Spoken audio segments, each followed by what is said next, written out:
Welcome, ladies and gentlemen, to the Connoisseur Conversations with a.lange Söhne.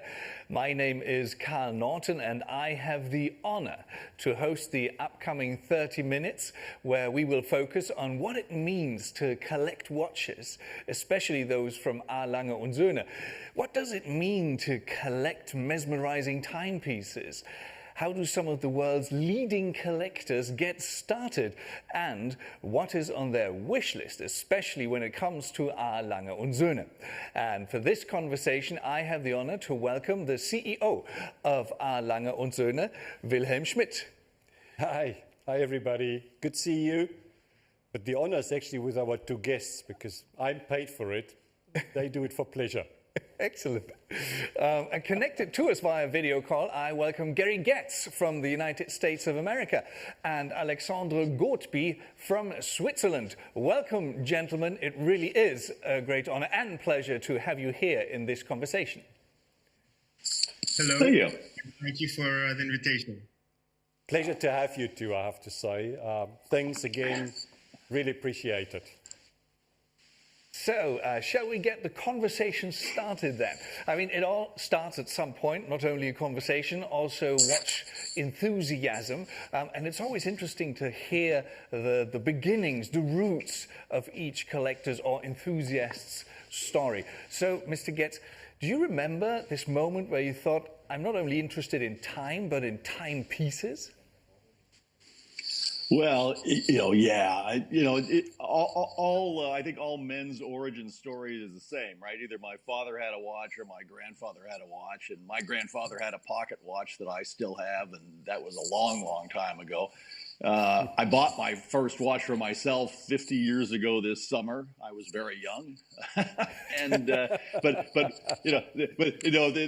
then things kind of in the 90s. I guess I got into it more. But I think maybe it's a bit of an odd thing to say, but people sometimes ask me, when did you decide you were a collector? And I've thought about it, and I guess my observation is that you're not a collector till you've sold something to buy something else.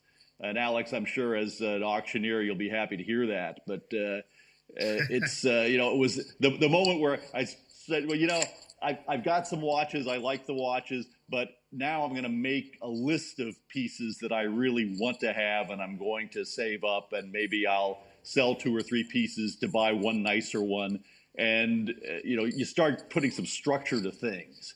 And that was maybe, 2005-ish, and that was around the time I discovered Lange and some of the independent makers, and really started accumulating some pieces that I still have today.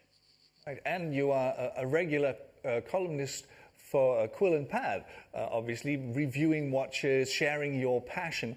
And just in preparation for this interview, I read an article where you showed your collection of, as you just said, timepieces that are made by very distinct watchmakers. You commissioned 6 and for yourselves and your friends, and he made them especially for you. Is that something that nowadays would define you as an enthusiast, to really look for the specialties? Well, and I'd say yes, that's certainly part of it. I think not everybody as an enthusiast migrates to that kind of highly specialized watchmaking. But many do, and I think when you ask my friends and me and other folks we know, you say what kind of watches do you like? Quite often they'll say, well, Independence and Lange, and because Lange, I think, is of all of the brands the one that has the most of that spirit of specialty making, interesting complications, small volumes, real devotion to quality. The commission that we did of the 6 watches that Herr Schmid certainly knows about, that was an interesting process because I think the watches were delivered 2.5 years after the initial target date, and there were all sorts of delays and the kind of thing that Lange would never permit, I would hope. But it's part of the journey. It's part of the journey. He says it so nicely. It's almost a compliment that he's been waiting forever and a day. Is that something that you get a lot from collectors, that they say, well, I collect this and that and Lange?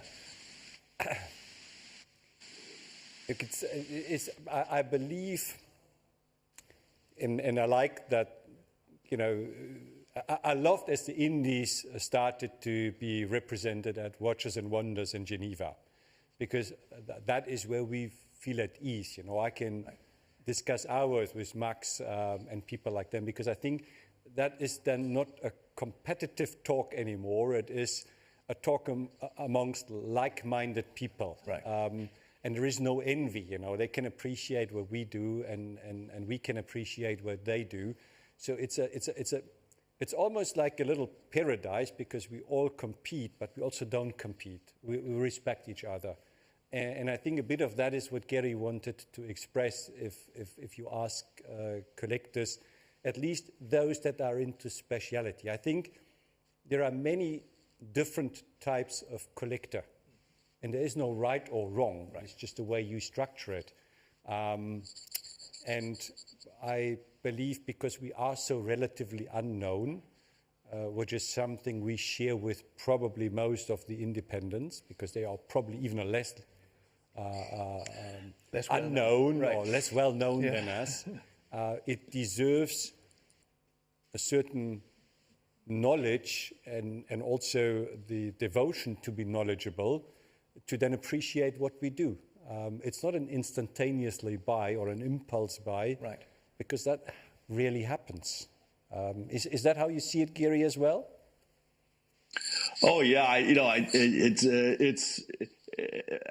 the funny thing for me at this point is, I do see, I see a watch, it's like, wow, that's really something. But it would be very rare for me to, as an impulse, pick something off. Happens, but more it's a planned process and really thinking hard. And I'm at the point where if I'm going to add a substantial piece, generally something has to be sold.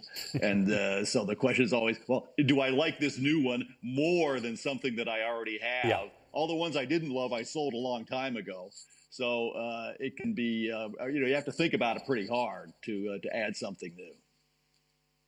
So Mr. Ghotbi, when people come to Philips to an auction, I mean, you're head of watches for Central Europe and the Middle East.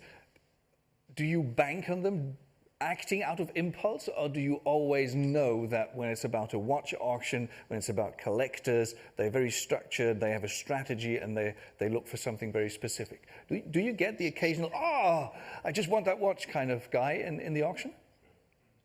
It happens, but it's rare. Okay. Most of our clients are people who they've done their research before. They come to us because they're looking for something that they can't find easily on the market, something that is so rare or it's sold out, or very difficult to obtain.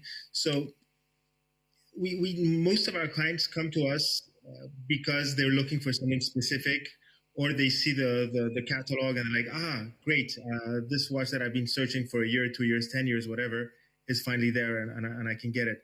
But sometimes we do have clients, collectors, who, caught in the midst of their bidding frenzy and who maybe have not won a few bids, a few watches, decide that they need to spend their money, and they go on a watch that they didn't know before. That they discovered in the catalog. They said, okay, this is definitely a watch I need and I want for my collection. Right. So sometimes we have some discoveries like that. Okay, but you do actually lead some kind of a double life, right?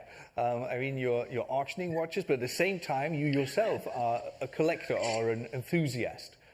Is it hard to tell the two apart when you're auctioning off watches? Does your heart beat with every watch that you show?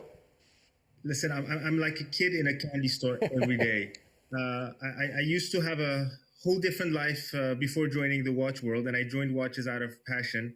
And believe me, every morning I am so happy to come to the office. I don't know how many people can say that, but I am just delighted to wake up and come to the office and look at watches, talk watches with collectors and meet other collectors. I mean, basically, my job is something I would have done for free anyway. But don't tell my boss that. No.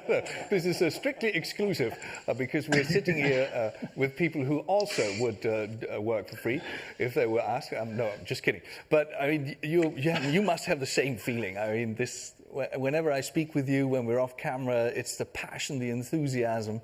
I'm a little bit like you, Alexander. You know, I'm a very happy and privileged person because I have two passions in my life: cars and watches, and I work in both industries. And I come with a smile to work in the morning, and I go to bed, and I know it's been a great day because I spend it on something that I really like and love, and with people that share that passion. Because if you come to us, you will see that's all about watches.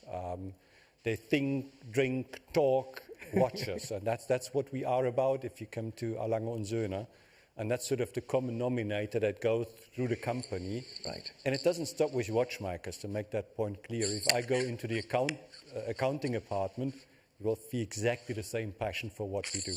Right. Which makes it a good place to be. Absolutely. Even in these times, I just heard that you take turns to be there and to actually show that you're there for the watchmakers, although you might not even be able to interact with them. I can't actually. Can you believe it? I haven't been to the factory since last year, July. So I'm going to Glashütte, but I'm, of course, in the Stammhaus. And I'm not allowed to leave the building that I operate out of, as the others are not allowed to enter my part of it. So we have so strict rules. I can't wait that to be open again and do my typical walk through all the departments, because I'm missing that information, quite frankly. Yeah, it's almost like an arm chop off, because I don't get that. Right. Okay. It's hard, but that's why we're here in Berlin, by the way, because we didn't want all these people to enter Glashütte, and in the worst case, schlep the virus into the factory, right? Because we can't afford it more. Yeah, and also, I mean, you're lucky that not only you, but the company has been around for quite a while, so people already are in possession of watches.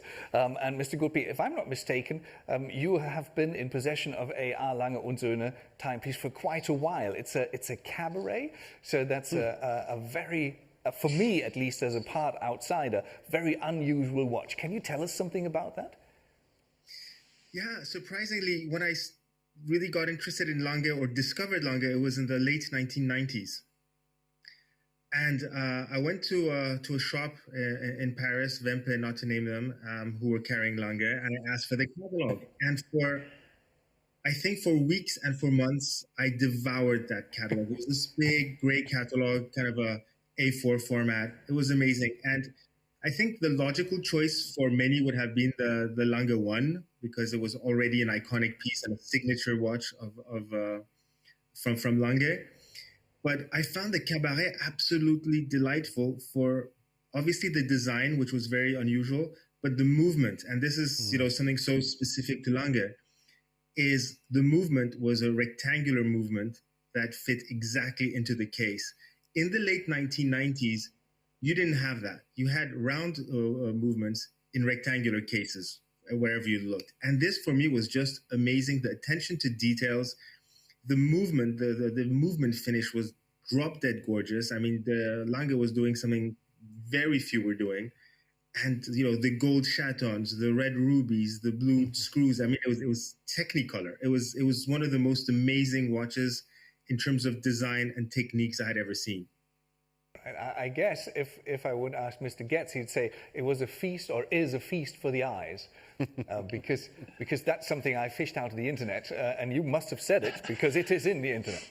But you said it with regards to the 1815 homage to Walter Lange, and just out of curiosity, what amazed you the most when you looked at that finishing? Well, first of all, I'd like to go back to what Alex said just for a second, if I may. That this is to me is what it makes a true enthusiast, right? That you don't have to own the watch that everyone else wants, right? That you trust your own taste. That within the line of Lange watches, he picked the one that spoke to him. And the Walter Lange watch, the tribute watch, to me, just the arrangement of the components, the gear train, the exposed gear train, and then just the classic Lange finishing. It's just, it just sparkles. The beveling is great. The striping is very assertive. In the Glashütte style, right? Not the Genevan, very subtle stuff. I mean, it pops, and there's a depth to these watches. And I'm a sucker for dimensionality. I just love deep watches of all kinds. And if you look at the verticality of what Lange does with the movements, there's just always something to see. And when I'm doing macro photography of watches, it's always most fun to pull out a Lange and peer down and hold it at different angles and really investigate at 100 times life size what's in there. And the good news is, unlike many watches, when you see on your giant computer screen a Lange movement at that magnification, you're not disappointed. And also, if I'm not mistaken, talking about your photography, you have a pour le mérite, and you have amazing pictures. I think we have one or two on display thanks to you. You lent them to us. When you take pictures of these watches, do you remember how you got it and the story that is connected to it, or do you simply focus on right lightings and stuff like that? Oh, every watch has a story. Story watches are the best watches, and certainly, this watch, which I actually bought at Philips, Alex was in the room, is a real favorite of mine. It has a lot of sentimental value. Harold Walter Lange wore yellow gold pour le mérite as his daily wear watch. He had the number one watch in the series. That was important to me when I bought the watch. And the best compliment I get on some of my photographs is, in fact, a watchmaker wrote to me the other day, and he said, it's obvious that you love watches. And that's not something that I attempt to do technically. I just have no idea, but people can see it. And I couldn't be happier about that, because the watches, and very importantly, the people behind the watches are really important to me. Since you just mentioned it, Mr. Ghotbi, you were in the room when all of that happened. What happened? What did you perceive when Mr. Getz was actually trying to get his hands on that watch? Well, it's always a special moment when you actually have a friend right. who is there in the room, and it ends up being like a competition.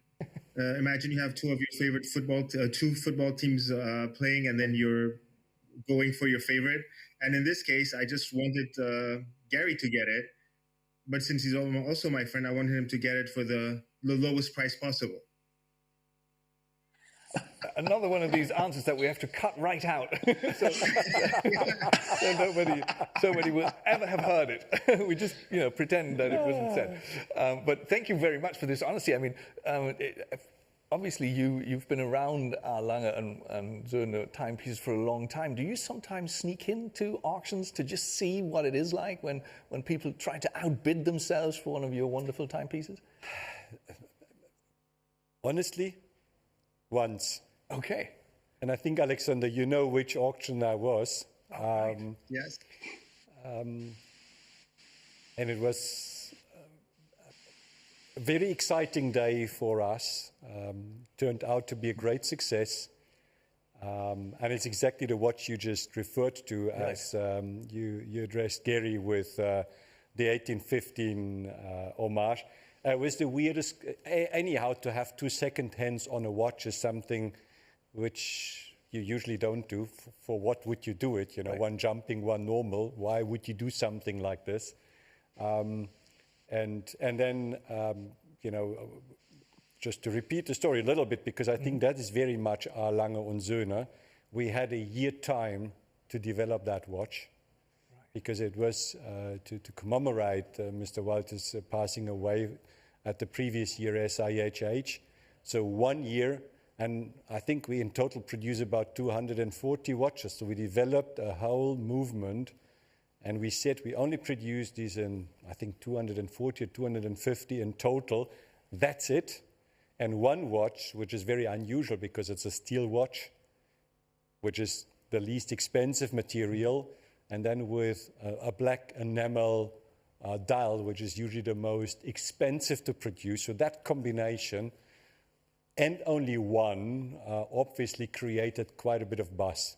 I was so excited. We all had bets up front. Gary, you were part of it. You remember it. Because I asked Gary, where do you think we will end up? But nobody actually dared at the time to assume that we end. I mean, it's a simple watch. Right. And it went straight over 500,000, and then there was a hard fight until it ended up, I think, all in 800 and a bit thousand Swiss franc. Okay. It is very exciting, but you know, I also don't go into casino because I know my weaknesses. And I was sitting on my hands whilst in the room. So I'll end up with, as one of these customers that you referred to, Alexander, I want this, I can't get this, so I go for this, I can't get this. So I will end up in having bought a watch, so I better don't go there. Okay, I get it, okay.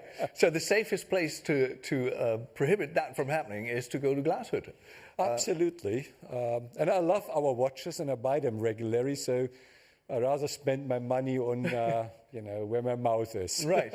And actually, Mr. Ghotbi, if I'm not mistaken, you were there as well. You took a trip, one of these collector trips, if I'm not mistaken, in 2001. What did that feel like? I mean, you knew the watches, you knew Mr. Schmid, and maybe other collectors, and you talked about a.lange Söhne, and then suddenly you are there. Can you take us with you on that journey very swiftly? This was actually my very first time visiting not only Lange, but any watch manufacturer. This is close to 20 years ago. And as Gary was saying, it's really about the people. So we were there, and here you see us with, for a lot of your viewers will recognize William Messina in the middle. We both had hair at the time, and we're much thinner.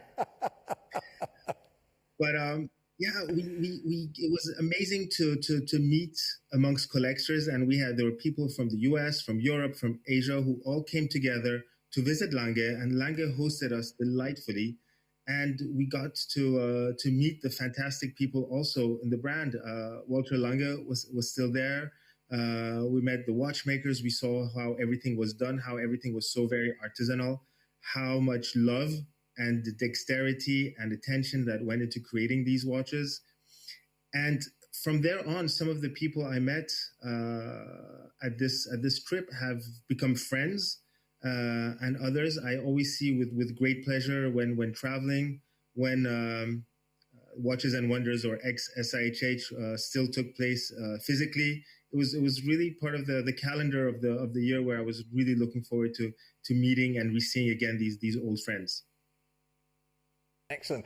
We talk about it as if it's something of the past, seeing people in real life. But obviously it's not. It's a transition. But the transition makes for some really interesting setups, like the one that we have right now. We have you with us, sort of. I have you here in the studio, and we have a live audience.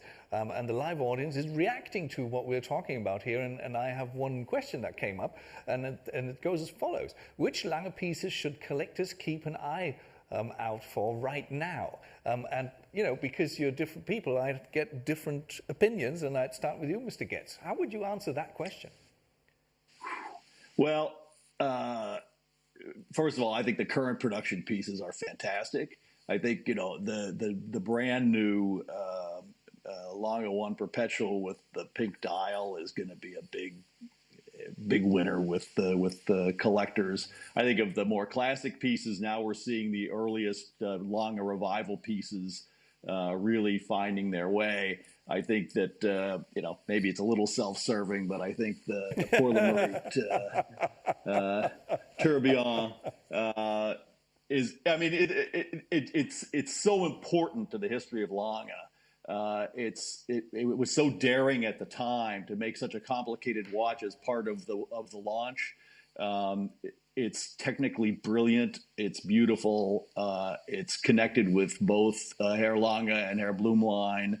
I don't know. I'd love your views on that, Alex. But I think that the Pour le Mérite, the original tourbillon, is a watch that will definitely stand the test of time. Okay, so since he just addressed you, what would you say? Would you agree? Would you add? Would you oppose? I fully agree with Gary on this revival of the earlier Langes. You know, it's watches from 20, 25 years ago, which were, you know, pivotal in launching the brands. And there's definitely a revival there and great growing interest. But it's also very difficult to choose with Lange because there really isn't a weak piece.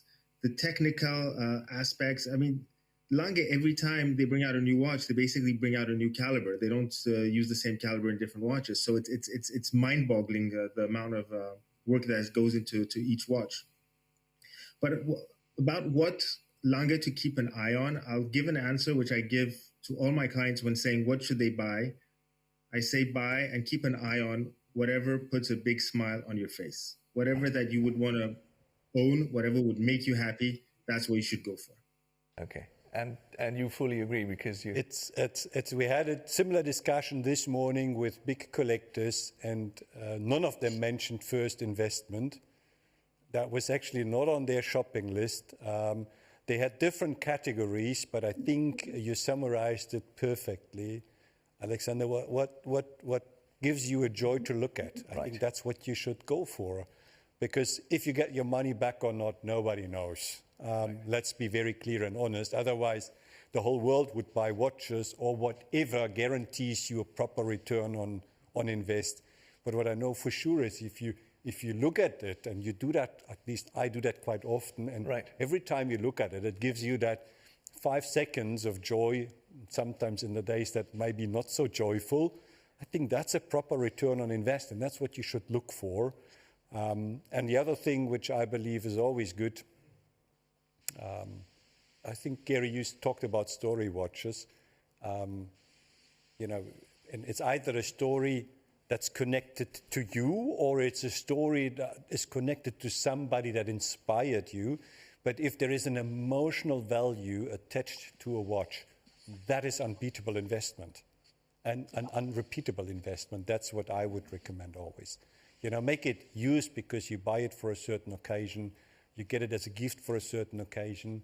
You give it to your son for, you know, things like that. They are there to stay. The rest, who knows? Right.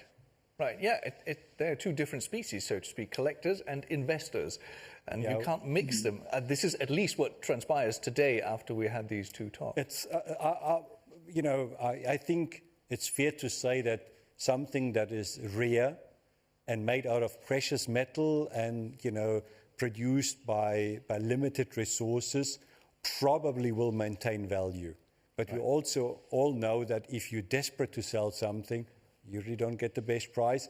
And the liquidity of anything not shares and money is limited. And what I like also, because people tend to forget that if we talk about vintage watches from a.lange and Söhne, they can be maximum 26 years old.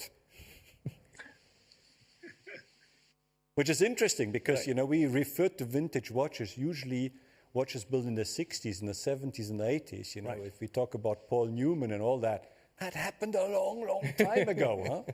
That is, we didn't, you know, we were behind the Iron Curtain in those days. We didn't produce watches, at least not with a.lange and Söhne of the quality.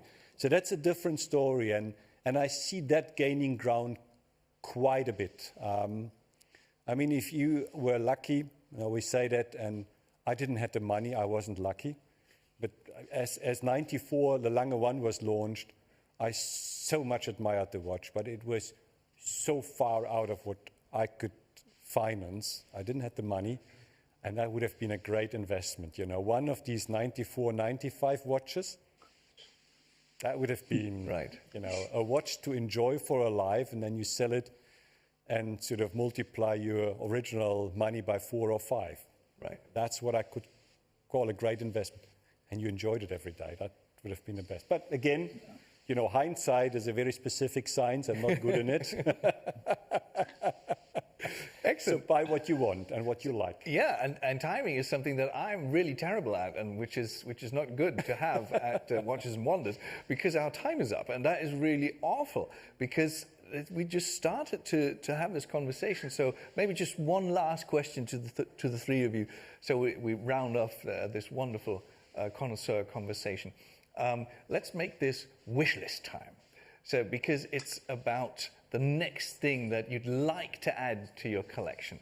Alexander, Mr. Ghotbi, if you had a wish that you could email Mr. Schmid about a future timepiece from a.lange Söhne, how would that sound? What would be in that mail?